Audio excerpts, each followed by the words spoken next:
नमस्ते नमस्कार, स्वागत है मेरे दोस्त 4-in-1 भोजपुरी के एक नई वीडियो में। दोस्तों, ऑर्केस्ट्रा स्टार अलबेला अशोक के बहुत ही जबरदस्त लगन स्पेशल सॉन्ग, जिस सॉन्ग का टाइटल है बाइक वाला छौड़ा लाइक करेला। जी हाँ, बाइक वाला छौड़ा लाइक करेला। ये सॉन्ग 6 मार्च 2021 को सुबह 5:45 पर रिया फिल्म्स के माध्यम से रिलीज होने वाला है। जी हाँ, एक बार फिर से बता दे आपको, बाइक वाला छौड़ा लाइक करेला ये सॉन्ग 6 मार्च 2021 को सुबह 5:45 पर रिया फिल्म्स के माध्यम से रिलीज होने वाला है।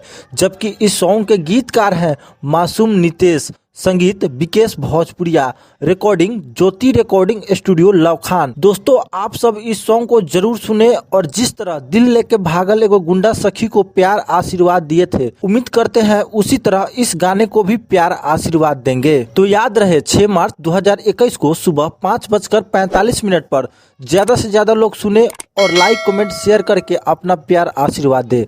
जी हाँ, मैं जेपी राजा फिर मिलते हैं नई और ताजा खबरों के साथ।